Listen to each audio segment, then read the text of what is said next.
In the grand halls of the Vatican, beneath ceilings painted with angels and saints, a pen once touched parchment and chained millions. It didn't happen with a sword, not with a cannon, not even with a scream. It happened with a signature, a simple flourish beneath the golden seal of St. Peter. Most people believe slavery was a crime born of conquest, economics, or ancient ignorance. But few know that one of its most horrifying legitimizations didn't come from pagan kings or barbarian warlords, came from the Vicar of Christ. This is the dark, forbidden history of the moment when the Church knowingly blessed slavery, in writing, publicly, and forever changed the fate of the world. The year was 1452. Europe was preparing for a storm. The Ottoman Empire had not yet taken Constantinople, but it loomed like a shadow over Christian kingdoms. Fear of Islamic expansion was growing.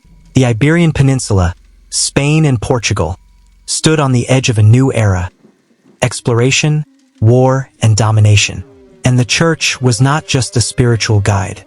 It was a political empire, a kingmaker, a weapon disguised in gold and scripture. Enter Pope Nicholas V. To many, he was a humanist, a scholar, a lover of ancient texts, and the man who laid the foundations of the Vatican Library. But beneath the scholar's robe beat the heart of a cold strategist. He saw the tide turning. The Muslim world was growing in strength. The Byzantine Empire was dying. Christian unity was fracturing. He needed allies, strong ones. Portugal had been expanding along the African coast.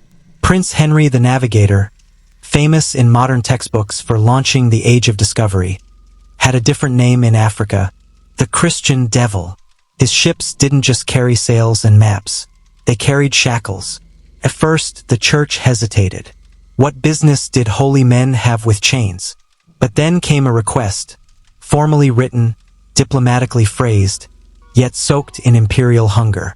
Portugal asked the Pope for permission, not to explore, not to evangelize, but to conquer, to enslave. And Nicholas V said yes. The papal bull was called Dum Diversas.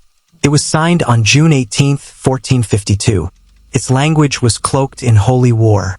It gave Portugal the divine right to invade, search out, capture, vanquish, and subdue all Saracens and pagans whatsoever. And here's the chilling part: to reduce their persons to perpetual slavery. Perpetual slavery, not for a season, not for the duration of war, but forever, stamped by the Church, spoken from the throne of Peter. That document, that bull, became the seed of something monstrous. It justified the enslavement of Africans long before the transatlantic trade had reached its brutal peak. It gave Portugal, and soon Spain, the holy license to turn human beings into cargo. And it didn't stop there.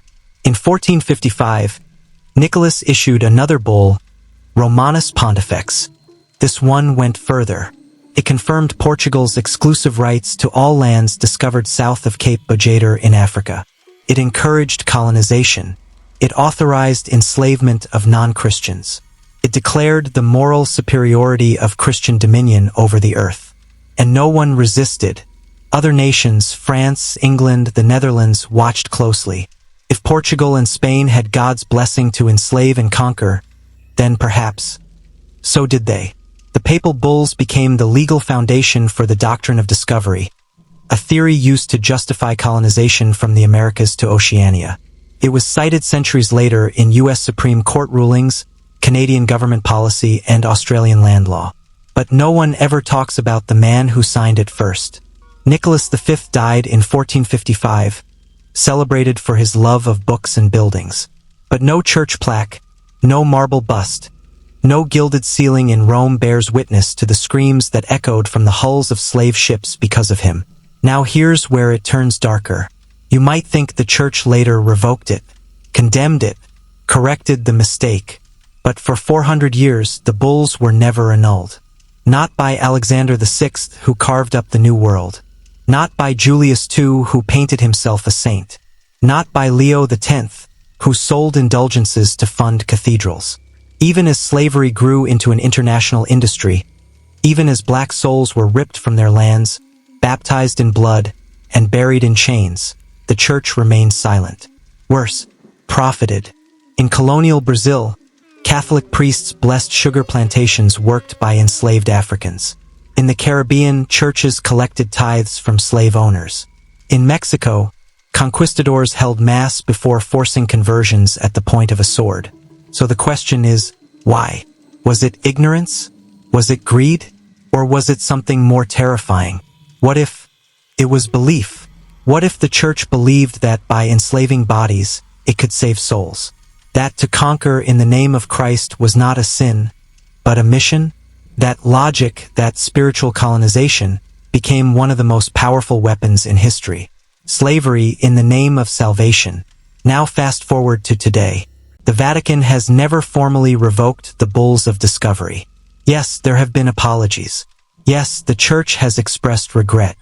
But the legal echoes of Dum Diversas and Romanus Pontifex still exist in treaties, in laws, in land claims, and in silence. Most people don't know these papal documents exist.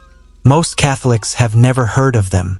They are buried deep in the archives of the Vatican, catalogued, preserved, untouched. But history remembers. The victims remember. The descendants remember. This wasn't just a mistake. It was a doctrine. And it was written, signed, blessed. So the next time someone tells you the church was only a bystander to slavery, show them the parchment, show them the seal, show them the name, Nicholas V. Because the truth is this, slavery didn't begin in darkness. It began in candlelight, at the heart of Christendom. And the hand that lit that flame wore a ring of gold.